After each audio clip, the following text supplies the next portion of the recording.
Glory bagimu Tuhan Yesus. Kami ada di hadirat-Mu Roh Kudus.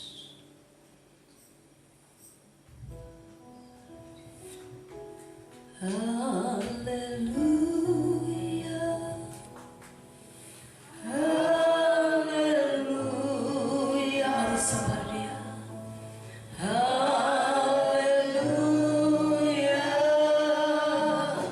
haleluya,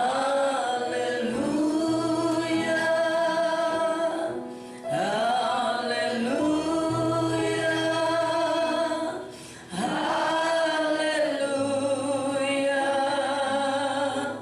haleluya, haleluya,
percaya Tuhan Engkau ada di tengah-tengah kami.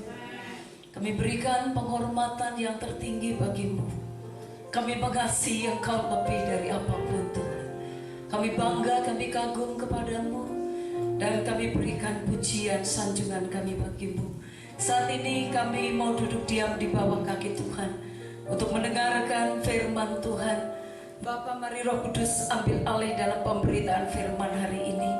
Bapa, hikmat pengurapan dari Tuhan atas hamba-Mu. Layakan hamba-Mu untuk menjadi alat-Mu Tuhan. Biar apa yang hamba sampaikan itu yang keluar dari hati Tuhan, sehingga kami semua diberkati oleh Tuhan. Saat kami pulang dari tempat ini ada sesuatu yang berbeda dalam kehidupan kami. Bapa, kuduskan setiap kami. Ampuni jika Kau dapatkan hal yang tidak berkenan di hadapan Tuhan. Minta darah Yesus menguduskan kami semua, sehingga kami hari ini kami layak untuk menerima berkat, menerima anugerah-Mu Tuhan lewat kebenaran firman-Mu. Tutup bungkus kami dengan kuasa darah-Mu. Jika ada kuasa yang bukan dari Tuhan yang mencoba-coba mengganggu pemberitaan firman Tuhan, kami sehati kami tolak di dalam nama Tuhan Yesus Kristus Tuhan. Hadirat Allah ada di tempat ini. Terima Terima kasih Bapa, terpujilah nama-Mu Tuhan. Kami siap untuk mendengarkan firman Tuhan. Urapi pakai bibir mulut lidah hamba-Mu hari ini. Di dalam nama Tuhan Yesus Kristus kami sudah berdoa. Haleluya. Mari semua yang siap terima firman Tuhan katakan amin. Silakan duduk Bapak Ibu yang dikasihi Tuhan. Haleluya. Shalom. Shalom. Salam sejahtera bagi kita sekalian. Bapak Ibu yang dikasihi Tuhan, pada pagi hari ini mari kita akan belajar firman Tuhan dengan tema disiplin diri. Kita akan buka di dalam Matius pasal yang ke-28. Kita akan membaca ayat yang ke-5 dan sampai ayat yang ke-6 terlebih dahulu. Mari kita baca Matius pasal yang ke-28 ayat 5 dan ayat yang ke-6. Mari kita baca bersama-sama dua ayat ini. Matius pasal yang ke-28 ayat 5 dan ayat yang ke-6. 1, 2, 3. Akan tetapi malaikat itu berkata kepada perempuan-perempuan itu, janganlah kamu takut, sebab aku tahu kamu mencari Yesus yang disalibkan itu. Ia tidak ada di sini, sebab ia telah bangkit, sama seperti yang telah dikatakannya. Mari lihatlah tempat ia berbaring. Puji Tuhan. Bapak Ibu yang dikasihi Tuhan, hari ini kita mengingat akan kebangkitan Tuhan Yesus. Dan kita tahu bahwa iman kekristenan, saudara, kita yakin akan kelahiran Tuhan Yesus, akan kematian Tuhan Yesus, akan kebangkitan Tuhan Yesus, bahkan akan kedatangan Tuhan Yesus yang kedua kali. Itulah iman kita, itulah kepercayaan kita. Nah, Bapak Ibu yang dikasihi Tuhan, kita lihat di sini di dalam bacaan kita hari ini tentang kebangkitan Tuhan Yesus, bahwa di sana ada wanita-wanita, ada perempuan-perempuan yang datang ke kuburnya Yesus. Tapi pada saat mereka sampai di sana, yang mereka lihat adalah sesuatu yang mengagetkan. Tapi apa yang terjadi dikatakan di dalam ayat yang kelima, berkata akan tetapi malaikat itu berkata kepada perempuan-perempuan itu. Artinya pada saat itu, saudara, bukan satu perempuan, tapi ada beberapa perempuan yang datang ke kubur Yesus. Dan apa yang dikatakan oleh malaikat Tuhan pada saat itu? Dia berkata, janganlah kamu takut. Janganlah kamu takut, sebab aku tahu kamu mencari Yesus yang disalibkan itu. Bapak Ibu yang dikasihi Tuhan, kita melihat bahwa semua murid-murid di situ, mereka menyaksikan bahwa Yesus pada saat itu disalib dan Yesus dibawa ke tempat di mana dia dikuburkan hari itu. Nah, Bapak Ibu, oleh sebab itu dikatakan perempuan-perempuan ini ingin melihat, mereka ingin menyaksikan, mereka datang ke kuburan itu pengen melihat kembali. Tapi apa yang terjadi dikatakan bahwa kubur sudah kosong. Dikatakan ada malaikat yang memberitahukan kepada dia. Dia berkata, jangan kamu takut. Jangan kamu takut. Bapak Ibu yang dikasihi Tuhan, kita lihat di sini malaikat berkata kepada perempuan-perempuan itu, berkata, jangan kamu takut. Kamu mencari Yesus yang disalibkan itu. Tapi dia berkata di ayat yang ke-6, ia tidak ada di sini, sebab ia telah bangkit. Ini satu berita yang luar biasa, di mana bahwa orang berpikir, murid-murid berpikir bahwa Yesus sudah mati. Mereka mengalami satu ketakutan, karena pada saat Yesus masih bersama-sama dengan mereka, mereka menyaksikan betapa luar biasa apa yang Yesus lakukan, mujizat demi mujizat. Bahkan mereka menyaksikan bahwa pada saat ada gelombang, ada badai, pada saat ada Yesus semuanya tenang. Mereka mengalami satu goncangan pada saat mereka tahu bahwa Yesus mati. Tapi apa yang dikatakan? Malaikat ini berkata, jangan kamu takut, sebab Yesus yang sudah mati di kayu salib itu dikatakan, ia telah bangkit. Inilah kemenangan orang percaya. Inilah kemenangan orang Kristen. Bapak Ibu yang dikasihi Tuhan, kebangkitan Yesus merupakan kemenangan orang percaya, karena kubur di mana dia dikuburkan sudah kosong.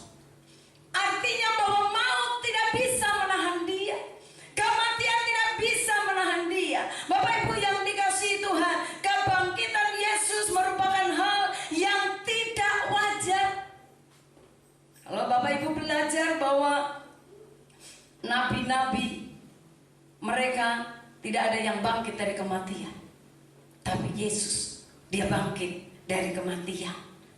Bapak Ibu yang dikasihi Tuhan, kebangkitan Yesus merupakan hal yang tidak wajar, tetapi semua yang terjadi merupakan penggenapan firman.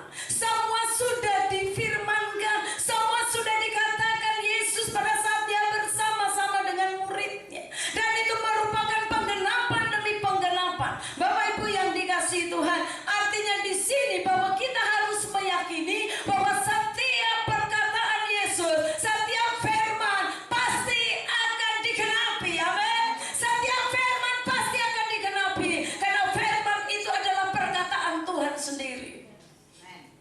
Pada mulanya adalah firman, firman itu bersama-sama dengan Allah, dan firman itu adalah Allah, dan firman itu telah menjadi manusia. Bapak Ibu yang dikasihi Tuhan, semua yang sudah difirmankan semua digenapi oleh Tuhan. Mari kita renungkan bersama Bapak Ibu. Tapi mari pada saat mereka melihat, menyaksikan bahwa kubur itu sudah kosong, mereka mengalami satu ketakutan yang luar biasa. Tapi di sini ada satu pernyataan dari malaikat Tuhan yang ada di situ, dikatakan, jangan kamu takut. Jangan kamu takut. Kita punya Yesus, bukan Yesus yang mati. Tuhan kita bukan Tuhan yang mati, tapi Allah yang kita sembah, Allah yang sudah bangkit dari kematian, dan dia sudah mengalahkan maut. Amin. Dia sudah mengalahkan maut. Kalau maut saja dikalahkan, apalagi kalau saudara dan saya kita percaya dengan firman Tuhan. Saya percaya tidak ada persoalan yang terlalu sulit bagi Tuhan. Kalau kematian saja Tuhan kalahkan, apalagi cuma persoalan-persoalan yang kecil dalam hidupmu, apalagi cuma penyakit yang ada di dalam hidupmu. Tidak ada yang mustahil bagi Tuhan, dan tidak ada yang mustahil bagi kita yang percaya kepada Tuhan. Bapak Ibu yang dikasihi Tuhan, Yesus bangkit. Allah yang kita sembah adalah Allah yang hidup. Banyak orang percaya, banyak orang Kristen yang dia udah mengikut Tuhan sekian lama, tetapi tidak mengalami pertumbuhan. Mereka hanya biasa-biasa saja. Mereka tidak mengalami sesuatu di mana dia mengikut Tuhan. Mereka tidak menyadari bahwa Allah yang mereka ikuti adalah Tuhan yang hidup. Kalau maut saja dikalahkan, apalagi cuma kehidupan kita, apalagi cuma persoalan demi persoalan dalam hidup kita. Asal kita sungguh-sungguh beriman kepada Dia, saya percaya bahwa Tuhan mampu melakukan segala perkara. Bapak Ibu yang dikasihi Tuhan, bagaimana hari ini kita akan belajar tentang bagaimana kita ini mendisiplinkan diri. Ada banyak orang yang sudah mengikut Tuhan sekian lama, tapi mereka tidak mengalami satu pertumbuhan secara rohani. Bahkan kehidupannya seringkali jatuh bangun di dalam Tuhan. Sudah pelayanan, jatuh lagi. Ya, ada begitu banyak hal yang seperti ini. Kenapa? Ini yang menjadi pertanyaan bagi kita. Tapi saya berharap dengan kita mengingat, memperingati hari kebangkitan Tuhan, Dia telah bangkit dari kematian. Saya berharap kita semua yang hadir hari ini, bahkan ada yang menyaksikan lewat YouTube, semuanya akan menyaksikan bahwa Tuhan Yesus pernah bangkit dari kematian, dan kuasanya tetap ada dari dahulu, sekarang, bahkan sampai selama-lamanya. Artinya kuasa kebangkitan itu terus bekerja di dalam kehidupan kita. Kuasa Tuhan yang terus bekerja di dalam kehidupan kita. Mari kita buka di dalam Ibrani pasal yang ke-12. Tolong buka dalam Ibrani pasal yang ke-12 ayat yang ke-5. Kita akan lihat ada satu contoh di sini. Ibrani 12 ayat yang ke-5. Mari kita baca sampai ayat yang ke-9. Kita baca 2, 3. Dan sudah lupakah kamu akan nasihat yang berbicara kepada kamu seperti kepada anak-anak? Hai anakku, janganlah anggap enteng didikan Tuhan, dan janganlah putus asa apabila engkau diperingatkannya. Oke, sampai di situ dulu, nanti kita akan lanjut sampai ayat yang ke-9. Bapak Ibu yang dikasihi Tuhan, firman Tuhan berkata, dikatakan bahwa sudah lupakah kamu nasihat yang berbicara kepada kamu. Dikatakan, hai anak-anak, hai anak-anakku, hai anakku, hai umat Tuhan, hai gereja Tuhan, janganlah anggap enteng didikan Tuhan. Jangan anggap enteng didikan Tuhan. Jangan anggap enteng firman Tuhan. Jangan anggap enteng peringatan dari Tuhan. Dan janganlah putus asa apabila engkau diperingatkan. Kalau Tuhan memperingatkan kita, artinya Tuhan masih sayang kita. Kalau Tuhan menegur kita, artinya Tuhan masih perhatian sama kita. Tuhan tahu mana yang terbaik dalam hidupmu. Tuhan tidak akan pernah membiarkan untuk umatnya binasa. Karena Tuhan tahu bahwa kalau engkau dibiarkan seperti ini, engkau akan binasa. Oleh sebab itu didikan dan proses dari Tuhan diizinkan dalam hidup kita, supaya kita kembali dalam rencana Tuhan, supaya kita kembali dalam firman Tuhan, supaya kita kembali dalam kebenaran firman Tuhan. Seorang atlet, sekalipun dia memiliki bakat yang hebat, tetapi jika dia salah di tangan pelatih yang salah, saudara, dia tidak akan pernah bisa berkembang apa yang ada di dalam kehidupannya. Dia tidak akan bisa sukses. Dia tidak akan bisa mengalami kesuksesan. Kenapa? Karena dia di tangan yang salah yang memimpin dan mendidik dia. Sama dengan kerohanian kita. Bapak Ibu yang dikasihi Tuhan, kita membutuhkan pelatih, kita membutuhkan guru, kita membutuhkan seorang yang bisa mendidik kita, mendisiplinkan kita, yang bisa mengingatkan kita. Siapa contoh dan teladan kita yang bisa kita ikuti? Pastilah Yesus kita. Pastilah teladan yang terbaik adalah Yesus. Dia telah memberikan teladan yang terbaik. Dia telah taat sampai akhir hidupnya. Dia taat sampai di atas kayu salib. Dan dia melakukan apa yang menjadi perintah Bapa. Seorang atlet yang akan dilatih sedemikian rupa, sehingga dia akan sukses. Dia bisa melakukan bagiannya. Dia perlu mendisiplinkan dirinya. Kalau dia tidak disiplin, saya percaya dia tidak akan pernah bisa berhasil. Kerohanian kita, Tuhan menuntut untuk kita juga disiplin dalam banyak hal. Kalau saudara mau bertumbuh, kita harus belajar untuk disiplin. Apa yang harus kita lakukan? Mari kita baca ayat yang berikut. 2, 3. Karena Tuhan mengajar orang yang dikasihinya, dan ia menyesal orang yang diakuinya sebagai anak.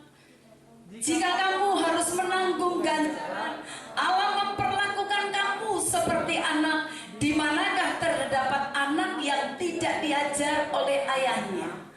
Tetapi jikalau kamu bebas dari ganjaran yang harus diderita setiap orang, maka kamu bukanlah anak, tetapi anak-anak gampang. Ayat 9. Selanjutnya dari ayah kita yang sebenarnya, kita beroleh ganjaran dan mereka kita hormati. Kalau demikian, bukankah kita harus lebih taat kepada Bapa segala roh, supaya kita beroleh hidup?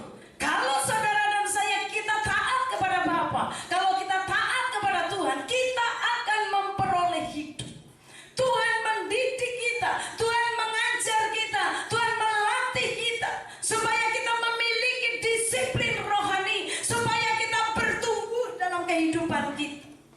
Saudara yang kasih dalam Tuhan, Tuhan tidak mau kita menjadi anak-anak gampang. Tuhan tidak mau kita menjadi anak-anak yang sedikit-sedikit kita mengeluh, sedikit-sedikit apa-apa sedikit langsung goyah, langsung jatuh, kembali lagi dalam kehidupan lama. Tuhan tidak mau yang seperti ini. Tuhan mau saudara dan saya menjadi orang-orang yang dewasa secara rohani, tidak mudah digoyahkan oleh angin-angin pengajaran dunia ini. Karena begitu banyak hal, saudara, bisa terjadi dalam hidup kita kalau iman kita tidak teguh di dalam Tuhan. Banyak hal yang bisa menggoyahkan iman kita. Banyak hal yang bisa, seringkali cuma hal-hal yang sepele, bisa membuat iman kita rontok. Mungkin anak-anak muda seringkali karena dia ketemu dengan seorang cowok, katakan seorang cewek, mungkin karena dia punya segala sesuatu, mungkin dunia ini menawarkan segala sesuatu. Ingat, jangan sampai kau jual Yesus. Karena pada saat kau menjual Yesus, hidupmu akan susah. Karena di dalam Yesuslah kau akan menerima keselamatan. Kalau kau meninggalkan Yesus, hidupmu akan turun. Masih mending kalau ada kesempatan di saat-saat akhir hidupmu, engkau kembali. Takutnya tidak ada waktu lagi. Iblis bekerja dengan ekstra. Akhir zaman ini, yang sungguh-sungguh akan semakin sungguh-sungguh. Tapi mereka yang tidak sungguh-sungguh, mereka akan semakin jauh dengan Tuhan. Di akhir zaman ini akan terjadi pemisahan yang begitu jelas. Kita tahu bahwa pada saat Yesus mau diserahkan, di tengah-tengah mereka berkumpul murid-muridnya. Tapi di situ juga ada iblis datang. Dan iblis membisikkan kepada Yudas untuk Yudas menjual Yesus. Bersama-sama dengan Yesus aja ada iblis. Apa saudara pikir, oh di rumah saya nggak ada iblis? Saya percaya iblis dikatakan dia seperti singa yang mengaum-ngaum, di mana orang yang bisa diterkamnya. Dia akan berusaha mencari celah. Bapak Ibu yang dikasihi Tuhan, kita punya Tuhan, Tuhan yang hidup. Hiduplah engkau di dalam firman. Kita akan belajar tentang bagaimana kita bisa mendisiplinkan diri kita. Bagaimana kita bisa mengatur hidup kita ini. Kalau engkau dididik sama Tuhan, kalau engkau sedang mengalami pergumulan, persoalan, mungkin ada ujian, ada masalah, ada cobaan demi cobaan, bersyukurlah. Karena Tuhan tidak pernah mengizinkan itu melebihi kekuatanmu. Firman Tuhan berkata bahkan saat engkau sudah tidak mampu, Allah akan hadir untuk memberikan kekuatan bagimu. Dan engkau harus keluar sebagai pemenang. Amin. Engkau harus keluar sebagai pemenang. Anak-anak Tuhan, orang-orang percaya, engkau tidak boleh menyerah dengan keadaan. Engkau harus berjuang. Dan perjuangan itulah yang akan membangkitkan imanmu. Dan pasti engkau akan keluar sebagai pemenang. Bapak Ibu yang dikasihi Tuhan, sikap hidup seperti apa yang harus kita miliki sebagai anak-anak Tuhan? Kita kembali dalam Ibrani, mari kita buka dalam Ibrani pasal yang ke-12 tadi. Ibrani pasal yang ke-12 ayat yang ke-5. Ibrani pasal yang ke-12, kita baca kembali dari ayat yang ke-5. Dan sudah lupakah kamu akan nasihat yang berbicara kepada kamu seperti kepada anak-anak? Firman Tuhan berkata, hai anakku, janganlah anggap enteng didikan Tuhan. Jangan anggap enteng didikan Tuhan. Sikap seperti apa yang harus kita miliki supaya kita bisa hidup dalam disiplin, supaya kita bisa bertumbuh? Yang pertama, firman Tuhan berkata, jangan anggap enteng didikan Tuhan. Jangan anggap enteng. Jangan anggap enteng firman Tuhan. Terkadang dalam kita mengiring Tuhan, ada orang yang suka berkata, kok saya jenuh ya? Saya rasa lelah, saya rasa bosan. Saudara pernah merasa begitu? Dalam pergi beribadah, saudara rasa, ya firmannya itu juga. Firmannya begitu lagi. Apalagi kalau yang nyampaikan firman mungkin dengan lembut, ya saudara kelihatan di belakang begini-begini padahal tidur. Kenapa? Saya sudah tahu firman itu. Paling nanti habis gitu bicaranya ke sini lagi. Paling pasti nanti firmannya itu juga. Apakah ada dalam hatimu seperti itu? Jangan anggap enteng firman Tuhan. Siapapun yang menyampaikan firman Tuhan, hargai hamba Tuhan, hormati hamba Tuhan, hargai Tuhan. Kalau kau sudah tidak hargai Tuhan, siapa yang mau kau hargai? Hidup kita ini ada di tangan Tuhan. Bapak Ibu yang dikasihi Tuhan, sekalipun mungkin kau sudah mengerti semua firman Tuhan, sekalipun mungkin kau sudah hafal semua firman Tuhan, tetap jika engkau mendengar firman Tuhan, jangan anggap enteng firman Tuhan. Jangan anggap enteng sekalipun engkau sudah mengerti. Mungkin yang menyampaikan firman Tuhan mungkin bahasanya tidak jelas, tapi tetap apa yang disampaikan adalah firman. Dan pada saat firman disampaikan oleh orang itu ada kuasa, ada otoritas yang Tuhan berikan. Saudara harus belajar untuk menghargai dan menghormati firman Tuhan. Bapak Ibu yang dikasihi Tuhan, sekalipun kondisi keadaanmu seperti apa, mungkin engkau sedang merasakan didikan Tuhan, mungkin engkau sedang merasa kok seperti ini saya mengikut Tuhan, tapi firman Tuhan berkata, hai anakku, jangan anggap enteng didikan Tuhan, jangan putus asa kalau engkau diperingatkannya. Jangan bilang gini, saya lagi yang ditegur. Kalau masih ada yang negur, artinya orang masih sayang kepadamu. Kalau orang tuamu masih mengingatkan engkau, artinya orang tuamu tidak mau hidupmu gagal. Orang tuamu pengen bahwa hidupmu harus berhasil. Engkau harus menjadi anak-anak yang baik, anak-anak yang sukses di dalam Tuhan. Lukas 16 ayat yang ke-10 sampai ayat yang ke-11. Firman Tuhan berkata, mari kita belajar untuk kita setia. Mari kita baca 2, 3. Barang siapa setia dalam perkara-perkara kecil, ia setia juga dalam perkara-perkara besar. Dan barang siapa tidak benar dalam perkara-perkara kecil, ia tidak benar juga dalam perkara-perkara besar. Jadi jikalau kamu tidak setia dalam hal mamon yang tidak jujur, siapakah yang akan mempercayakan kepadamu harta yang sesungguhnya? Bapak Ibu yang dikasihi Tuhan, saudara, dalam kita mengiring Tuhan ini, saudara, kita memang mengalami begitu banyak tantangan pergumulan, apalagi dengan situasi yang sekarang. Gereja-gereja Tuhan dulu mungkin mereka bangga dengan punya gedung yang megah, mereka bangga dengan punya jemaat yang mungkin sampai ribuan kalau saudara lihat di kota Jakarta. Tapi dengan adanya pandemik, semua mengalami hal yang sama. Bahkan mereka mau bertemu pun mereka tidak berani. Artinya apa yang dibanggakan oleh manusia dirontokkan dalam waktu sekejap. Dan begitu banyak pesan-pesan Tuhan dari hamba-hamba Tuhan, bahwa Tuhan ingin menata kembali. Karena dunia ini sudah begitu rusak, manusia sudah begitu bangga dengan apa yang dia punya. Tapi Tuhan dengan satu waktu yang begitu cepat, dia bisa merontokkan itu dalam satu ketika yang begitu cepat. Apa yang menjadi kebanggaan manusia, saudara, itu yang Tuhan runtuhkan. Bapak Ibu yang dikasihi Tuhan, Tuhan sedang mendidik gereja Tuhan. Tuhan sedang menampi gereja Tuhan. Tuhan sedang melihat, sedang mendidik hamba-hamba Tuhan. Di sini akan terlihat mana yang sungguh-sungguh dan mana yang cuma mengandalkan dunia ini. Kalau mereka mengandalkan manusia, mereka akan kecewa. Karena sekarang dengan situasi yang ada, orang semakin egois.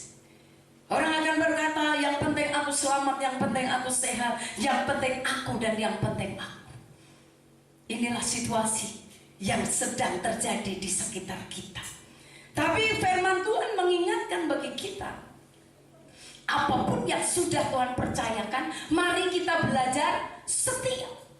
Apa yang sudah Tuhan percayakan dalam hidupmu, bentuknya apapun yang Tuhan percayakan, yang Tuhan titipkan dalam hidupmu, mari belajar engkau mengelola dengan baik.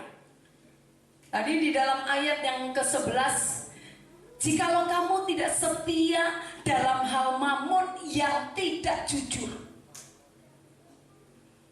siapa yang akan mempercayakan kepadamu hal-hal yang sesungguhnya?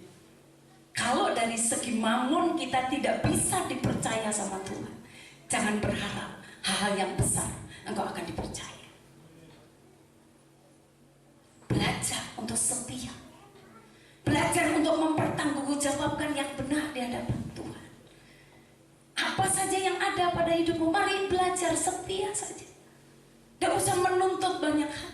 Engkau setia dengan Tuhan, Tuhan akan melihat apa yang kau lakukan.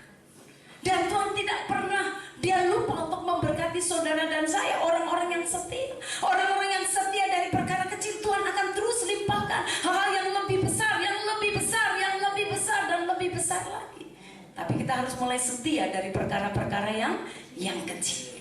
Bapak Ibu yang dikasihi Tuhan, belajar untuk kita mendisiplinkan diri kita. Lakukan perintah Tuhan dari yang sangat mudah. Apa yang sangat mudah? Bersyukur. Apa yang mudah? Tetaplah berdoa. Apa yang mudah? Mengasihi musuh mudah? Waduh, susah. Apalagi dia sudah bikin sakit hati saya sedemikian rupa. Sakitnya di sini. Kita akan berkata susah untuk satu itu. Tapi kalau engkau tidak bisa melakukannya, engkau tidak akan pernah naik kelas. Engkau tidak akan naik level. Engkau cuma akan tetap di situ dan di situ terus. Bahkan lebih parah lagi, jika di hatimu kau simpan akar pahit, akan banyak penyakit yang masuk dalam hidupmu. Firman Tuhan berkata, jaga hati supaya engkau tetap ada di dalam Tuhan. Jaga hatimu supaya Tuhan tetap bisa berkarya dengan leluasa dalam hidupmu. Jangan ada kau simpan sesuatu di hatimu. Bagaimana kau simpan sesuatu di hatimu? Firman Tuhan berkata, jika ada sesuatu di hatimu, kalau kau mau datang mau mempersembahkan sesuatu kepada Tuhan, tinggalkan dulu persembahanmu, kembali berdamai dulu kepada saudaramu, baru kau layak melayani Tuhan, baru kau layak datang kepada Tuhan, baru kau layak bawa persembahan kepada Tuhan. Tapi jika kau masih punya musuh, engkau tidak layak di hadirat Tuhan. Bagaimana Tuhan mau mengangkat hidup? Bereskan hatimu. Setiap hari bereskan. Supaya engkau berkenan di hadapan Tuhan. Dan kalau hidupmu berkenan di hadapan Tuhan, firman Tuhan berkata, pujian berkata, tangannya terbuka, menunggulah, tak tersembunyi kuasa Allah. Siapa yang datang dengan persoalan? Tangannya Tuhan terbuka buat saudara. Dia siap untuk menolongmu. Dia siap memulihkan hidupmu. Dia sudah bangkit dari kematian. Sudah menang. Masa kita mau kalah terus? Jika kita diingatkan firman Tuhan, jangan kau bosan-bosan. Responi setiap firman Tuhan, supaya engkau semakin, oh iya aku mau lagi Tuhan, aku mau lebih baik lagi, aku mau lebih baik lagi, aku mau berubah, aku mau diperbaharui dari hari ke hari. Kenapa aku ditegur ini lagi? Berarti gak lulus di situ. Kalau kau sudah lulus di situ, Tuhan tidak akan tegur di situ, Tuhan tidak akan mendidik kamu di situ. Kalau kau sudah lulus ujian matematika, sudah lulus, sudah tuntas, apakah saudara diuji lagi? Yang tuntas yang diuji. Kalau saudara nggak lulus, ujiannya di situ terus. Tapi selama saudara sudah lulus, Tuhan akan berkata, anakku, hari ini kamu kubawa naik kelas, naik level. Aku akan percayakan kepadamu lebih lagi. Amin. Yang kedua, masih di ayat yang kelima, dikatakan tadi, hai anakku, jangan anggap enteng didikan Tuhan. Yang selanjutnya dikatakan, dan janganlah putus asa. Jangan putus asa. Bicara semua, 2, 3. Jangan putus asa. Masalahmu sebesar apapun, jangan putus asa.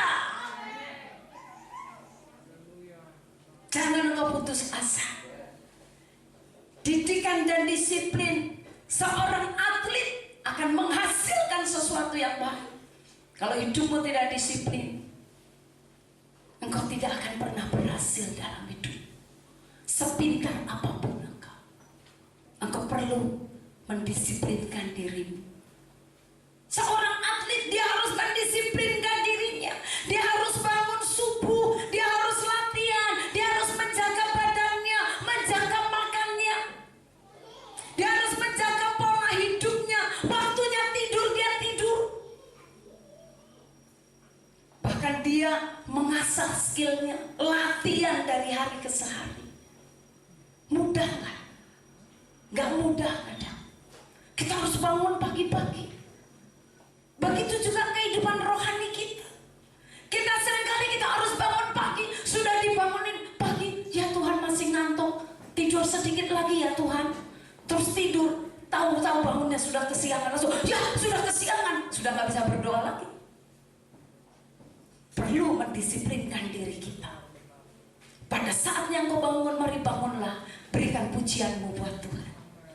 Pada saat engkau membuka mata, perkataan apa yang pertama keluar dari mulut? Apakah engkau memuliakan Tuhan? Atau justru keluar? Jangan putus asa kalau engkau sedang dilatih oleh Tuhan. Kadang kita ada rasa jenuh, kadang kita rasa capek, kadang kita Tuhan kok masalah nggak selesai-selesai, rasanya mau menyerah. Terus saudara kalau menyerah mau ngapain? Mau pulang duluan?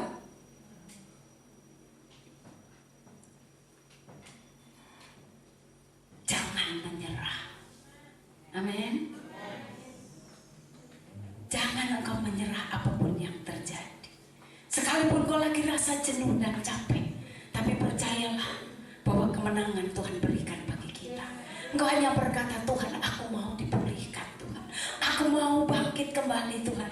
Aku mau melatih diriku Tuhan. Sekalipun ini tidak mudah, aku mau melayani Engkau. Aku mau Engkau pakai Tuhan. Rohani kita mari belajar untuk disiplinkan. Saudara harus punya waktu setiap hari untuk membaca firman. Karena firman itu makanan kita. Usahakan sebelum engkau makan apapun, usahakan engkau makan rohani terlebih dahulu. Jangan engkau bangun langsung pikir gini, wih makanan apa ya? Langsung buka kenyang, baru ingat gini, ya belum berdoa, ya belum baca firman. Mari Bapak Ibu, disiplinkan dirimu. Jangan putus asa. Rohani kita pun harus terus menerus, kita harus diperbaharui. Cobaan boleh datang berulang-ulang, tapi kita harus tetap berani menghadapi sampai menang. 1 Korintus 10 ayat yang ke-13. Mari kita baca. Cobaan-cobaan yang kamu alami adalah cobaan biasa. Mari baca 1, 2, 3. Pencobaan yang tidak memiliki kekuatan manusia, sebab Allah setia, dan karena itu Dia tidak akan membiarkan kamu dicobai melampaui kekuatanmu.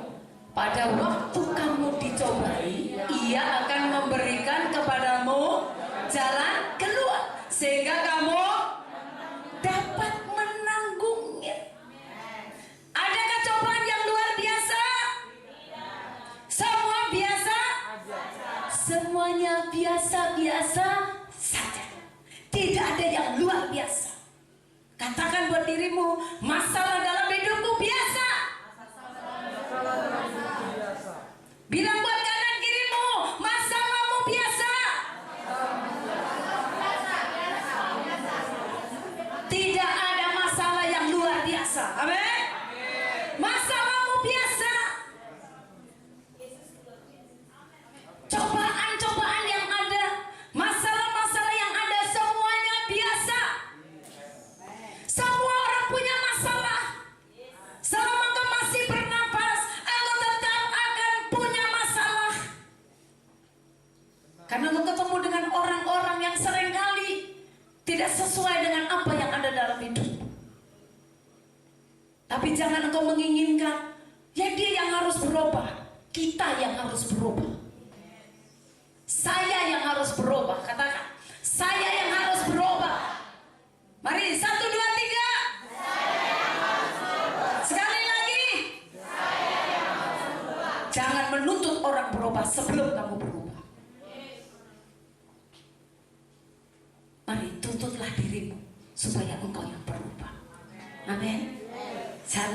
bahwa biarkan orang lain masing-masing dia berperkara sama Tuhan.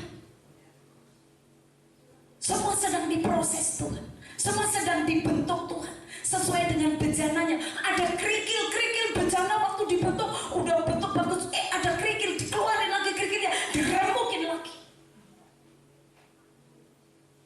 Saat engkau gak lulus-lulus, diremak-remak lagi. Saat ada kerikil-kerikil tajam, dicabut lagi.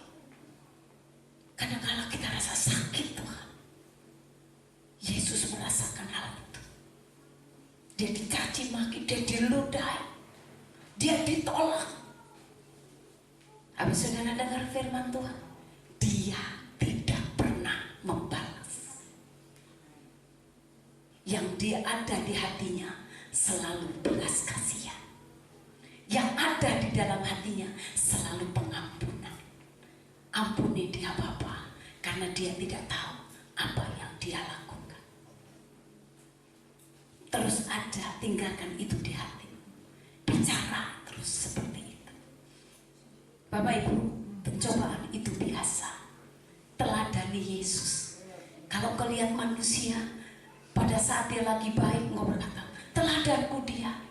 Tiba-tiba engkau mengagungkan dia, terlalu bangga sama dia. Tiba-tiba dia bikin satu kesalahan, langsung saudara langsung bah. Dia aja seperti itu. Nah, saudara meneladani manusia. Semua sedang dalam proses. Tapi mari teladani Tuhan. Dia Allah kita yang sempurna. Amin. Dalam penderitaan, dia tidak pernah nyalahkan siapapun. Dia selalu menerima dan taat kepada Bapaknya. Jangan putus asa jika engkau menghadapi berbagai-bagai ujian dan cobaan. Jika engkau sudah tidak mampu, Tuhan berkata, aku akan memberikan kekuatan kepadamu. Tuhan berikan kekuatan supaya engkau mampu menghadapi. Jangan lari dari masalah. Masalah apapun berusaha engkau hadapi. Tidak usah lari dari masalah. Hadapi sampai menang. Kalau engkau berkata aku nggak mampu Tuhan, minta Tuhan berkata, aku akan memberikan kekuatan kepadamu. Engkau harus berani menghadapi sampai menang. Tapi nanti aku dipermalukan, gak apa-apa dipermalukan. Orang yang mempermalukan karena dia merasa dia lagi tinggi, dia bisa menekan saudara, gak apa-apa, dia urusannya sama Tuhan. Tapi yang penting kau tetap berdiri. Dan kau berkata, Tuhan, aku minta kekuatan, aku akan hadapi sampai menang. Amin. Hadapi sampai menang. Bapak Ibu yang dikasihi Tuhan, pada saat manusia jatuh dalam dosa, Tuhan yang mencari manusia. Orang kalau sudah bikin dosa, bikin salah, dia tambah lari dari Tuhan. Tapi Tuhan tetap mencari. Tuhan tetap mencari. Pada saat Adam dan Hawa jatuh ke dalam dosa, apa yang mereka lakukan? Apakah mereka mencari Tuhan? Enggak. Mereka sembunyi. Tuhan yang cari manusia. Dan kita harus tahu itu. Seringkali saya katakan bahwa kekristenan bukan usaha manusia. Dan saudara harus tahu bahwa agama tidak ada yang bisa menyelamatkan kita. Yang menyelamatkan kita cuma Tuhan Yesus Kristus. Amin. Jadi jangan bangga karena kau punya agama. Agama tidak menyelamatkan. Tapi yang menyelamatkan kita adalah Yesus Kristus Tuhan. Amin. Beri tepuk tangan yang meriah bagi Tuhan. Yang menyelamatkan kita Yesus Kristus Tuhan. Mari kembali. Engkau harus hidup sungguh-sungguh di dalam Tuhan. Jangan putus asa kalau engkau menghadapi berbagai-bagai persoalan. Tetap kuat, hadapi sampai menang. Bagian yang ketiga, yang terakhir. Besok terakhir senang kan? Oke. Bagian yang ketiga, kita lihat di ayat yang ke-6. Ayat yang ke-6 dari Ibrani pasal yang ke-12. Karena Tuhan menghajar orang yang dikasihinya, Ia menyesah orang yang diakuinya sebagai anak. Jadi kadang-kadang firman Tuhan berkata gini, Tuhan itu menghajar orang yang disayangi. Seringkali kita ini suka banyak salah sangka. Kok Tuhan bikin saya begini ya? saya begini ya? Kok mamaku bikin saya begini ya? Kok orang ini bikin saya begini ya? Kok pemimpinku bikin saya begini ya? Kita yang seringkali salah sangka. Jadi bagian yang ketiga, jangan salah sangka. Amin. Jangan salah sangka. Tuhan menghajar orang yang dikasihinya. Kalau saya dihajar Tuhan, Tuhan terlalu sayang dengan saya. Kalau saya dididik Tuhan, Tuhan pengen saya naik kelas. Kita harus melihat, harus berpikir yang positif. Kalau Tuhan mengajar kita, orang yang dikasihnya, supaya orang itu menjadi lebih baik. Firman Tuhan tadi katakan, jangan menjadi orang-orang yang gampangan. Saudara tahu orang gampangan? Jangan jadi orang-orang yang gampangan.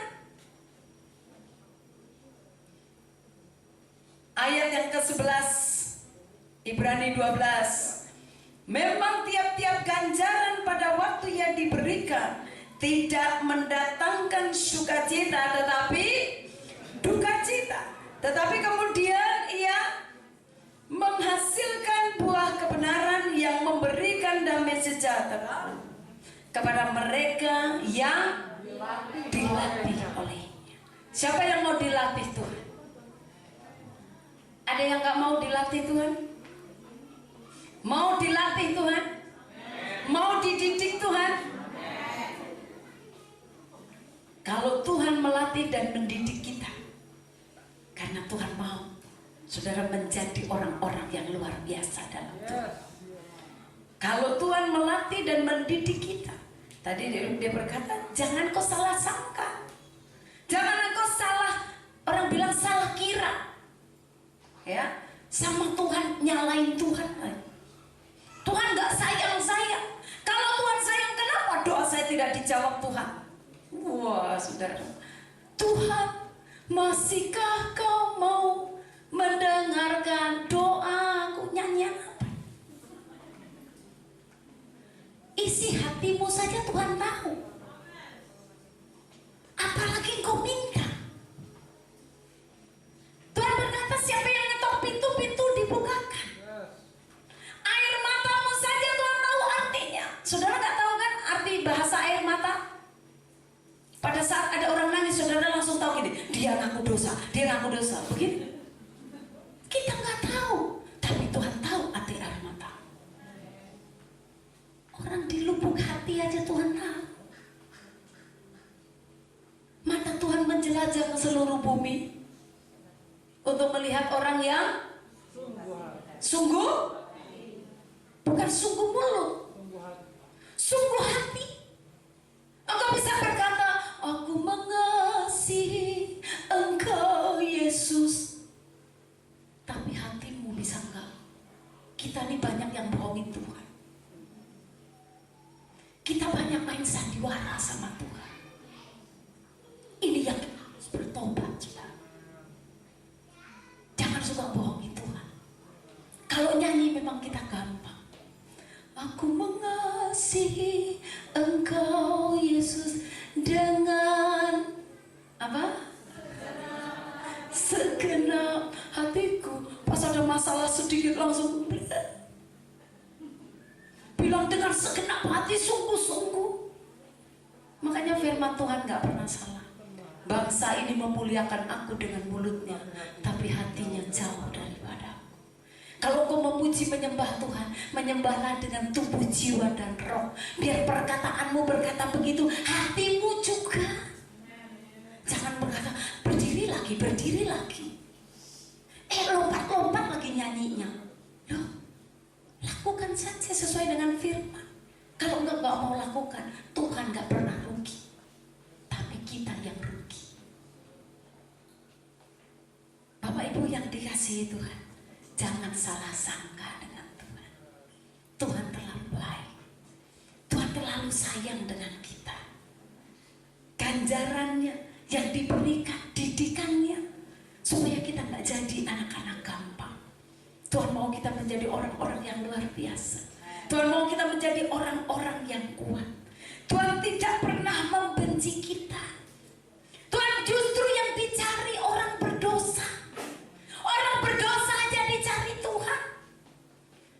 Kita seringkali kalau ada orang berdosa, nah dia berdosa, kita yang tunjuk-tunjuk. Tapi Tuhan berkata, hai mari engkau yang letih, lesu dan berbeban berat, mari datanglah kepadaku, aku akan memberikan kelegaan kepadamu. Jangan kau menghakimi orang lain. Amin. Jangan hakimi. Kita semuanya sedang diproses dan dibentuk Tuhan. Tuhan tidak pernah membedakan kita. Dia Allah yang adil.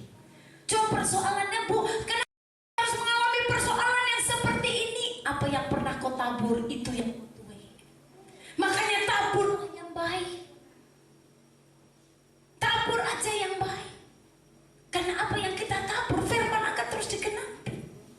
Engkau bikin susah orang, jangan salah kau susah ketika engkau juga susah. Makanya lepaskan berkat, lepaskan pengampunan.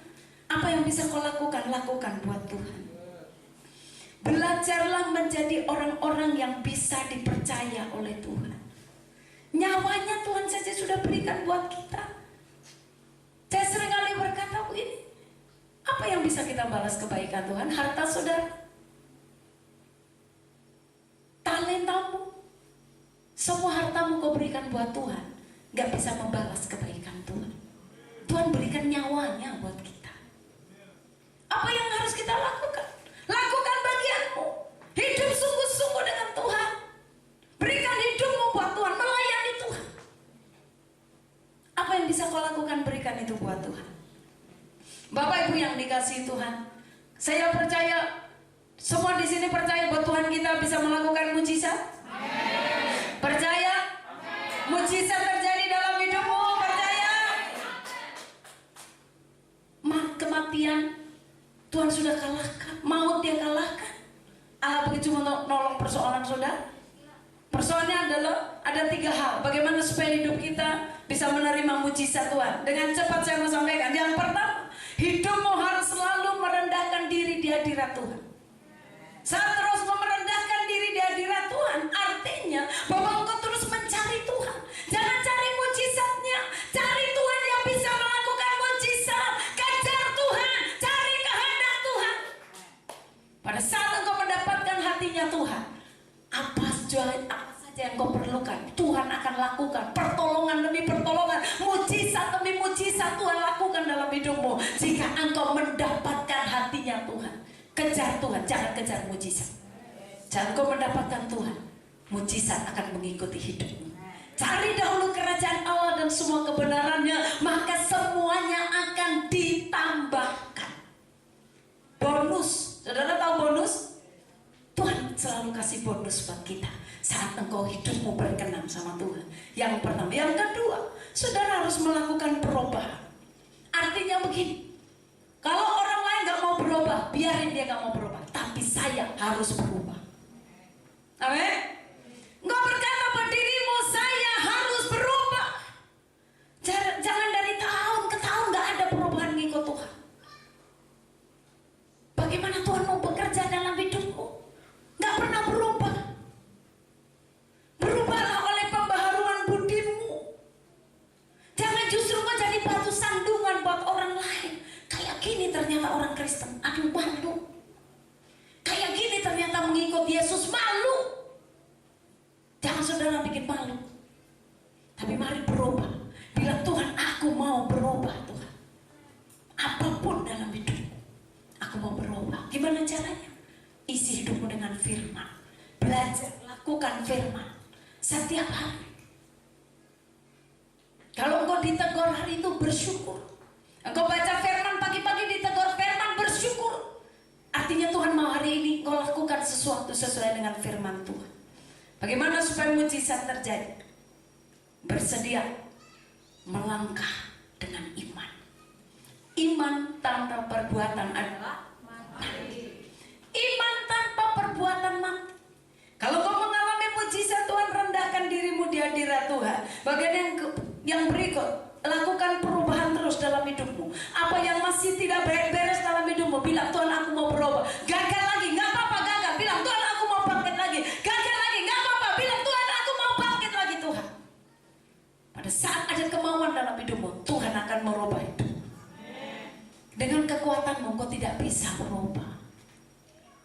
dengan kekuatan dari Tuhan, kita akan berubah. Amin.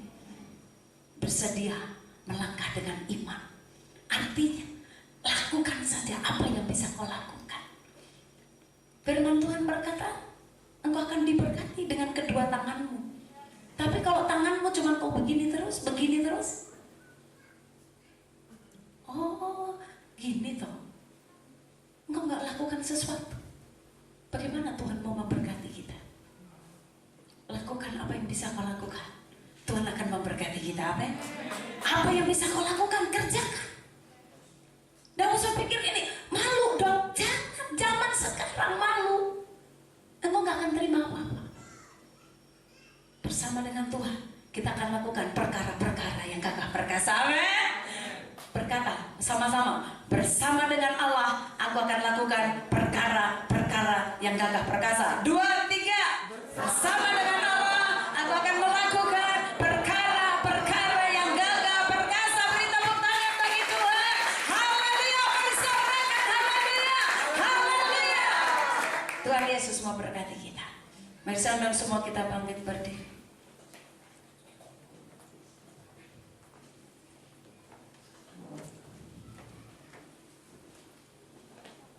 Minta kekuatan dari Tuhan. Dia akan memampukan kita untuk menghadapi segala sesuatu.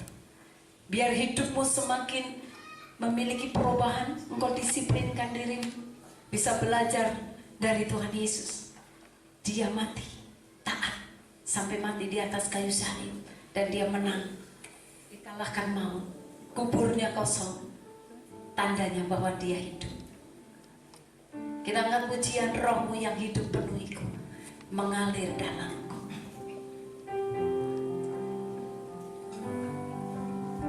Haleluya.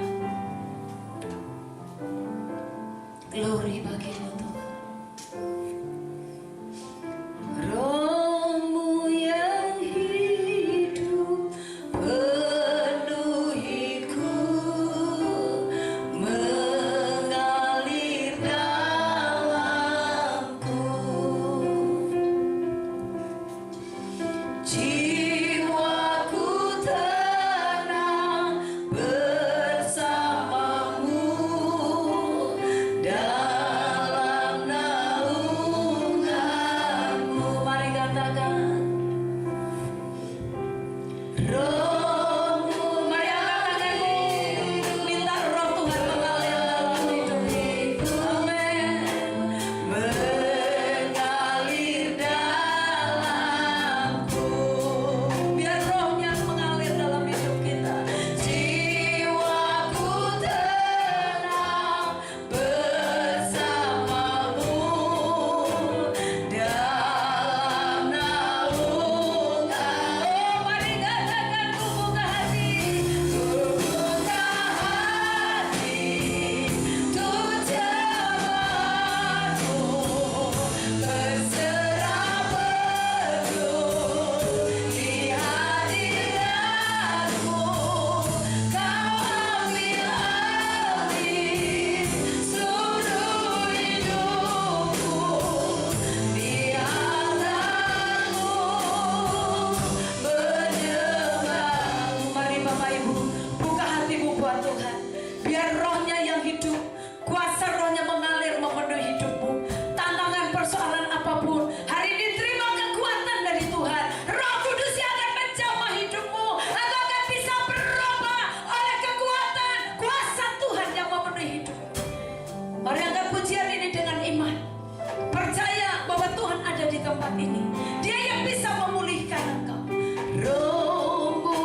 Kami serahkan semua ke dalam tangan Tuhan. Kuasa Roh Kudus menjamah umat-Mu. Beri kekuatan baru Tuhan. Dalam nama Yesus. Terima dalam nama Yesus kekuatan baru Tuhan berikan. Dan jalan-jalan yang tertutup selama ini terbuka dalam nama Yesus. Jalan yang tertutup terbuka dalam nama Yesus. Kuasa mujizat Allah turun. Kuasa Tuhan dinyatakan dalam nama Yesus.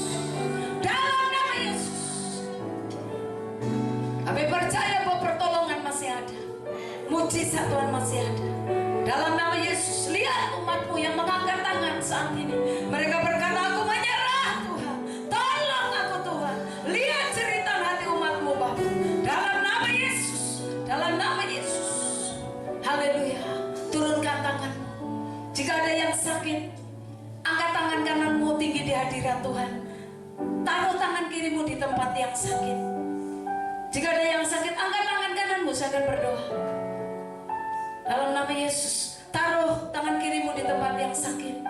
Bapa, dalam nama Yesus, Engkau lihat umat Tuhan yang hari ini mereka mengangkat tangan di hadirat Tuhan dan menumpang tangan di tempat yang sakit. Firman-Mu berkata, oleh luka-luka pilot Yesus segala sakit penyakit disembuhkan. Dalam nama Tuhan Yesus, kami percaya bahwa sakit penyakit tidak datang dari Tuhan. Dan hari ini aku minta di hadirat Tuhan, tangan-Mu menjamah umat-Mu, cabut semua sakit penyakit. Dalam nama Yesus, dalam nama Yesus, dalam nama Yesus.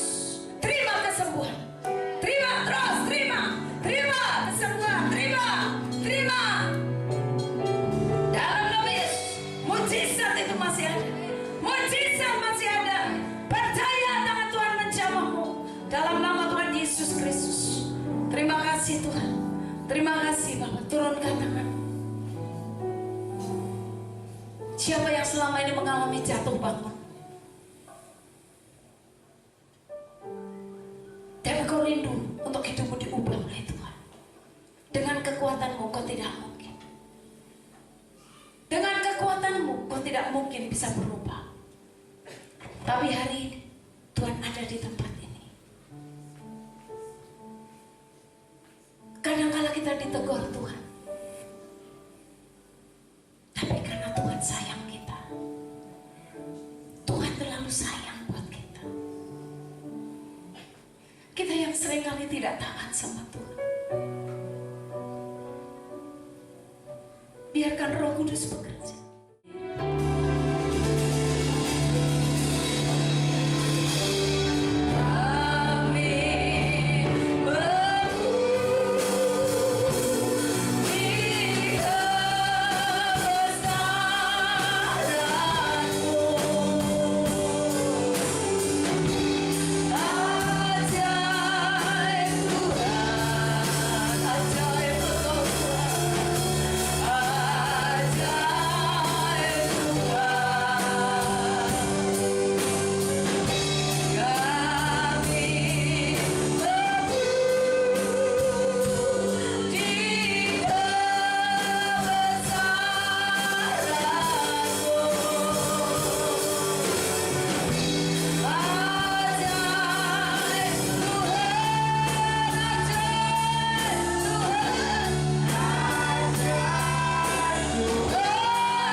kedua kali untuk menjemput kami gereja-Mu Tuhan. Itulah iman kami. Hari ini kami telah beribadah dan sebentar kami akan kembali ke tempat kami masing-masing. Tuhan mendahului kami dalam segala hal. Semua kami yang hadir, kami percaya kami semua sudah diberkati. Bahkan yang menyaksikan lewat YouTube, mereka semua diberkati Tuhan. Dalam nama Tuhan Yesus Kristus, biar karya-karya Tuhan, kemujizat-mujizat Tuhan akan terus terjadi dalam hidup hadir bersama dengan kami. Tuhan memberkati rencana Tuhan yang jadi, biar nama Tuhan semakin dipermuliakan. Terima kasih Bapa, terpujilah namamu. Semua kami yang melayani Tuhan, jerih lelah kami dalam Tuhan tidak sia-sia. Kami tutup ibadah kami pada siang hari ini dengan ucapan syukur. Haleluya. Mari kekasih Tuhan, angkat hatimu, angkat tanganmu di hadirat Tuhan. Biarlah tangan Tuhan Yesus yang berlubang paku diarahkan kepada kita, tangan yang penuh dengan kasih, rahmat dan berkat itu. Dia yang memegang kunci berkat itu yang akan memberkati kita. Terimalah berkatnya. Kiranya berkat kasih, sukacita, damai sejahtera dari Allah Bapa kita di dalam anaknya Tuhan Yesus Kristus, dengan pimpinan, penyertaan, penghiburan, kuat kuasa dari Allah Roh Kudus akan terus menyertai kita dari saat ini sampai selama-lamanya. Tuhan memberkati keluar masukmu. Apapun yang kau lakukan, Tuhan yang membuatnya berhasil. Janji Tuhan, engkau diangkat menjadi kepala dan bukan ekor. Tuhan akan memperluas kapasitasmu. Rumah tanggamu diberkati Tuhan, anak-anakmu diberkati Tuhan, masa depanmu ada di dalam tangan Tuhan. Dengan berkat Abraham, Ishak dan Israel akan mengikuti kita seumur hidup kita, dari saat ini sampai Tuhan Yesus Kristus datang yang kedua kali untuk menjemput kita semuanya, gerejanya yang mengasihi Dia. Haleluya.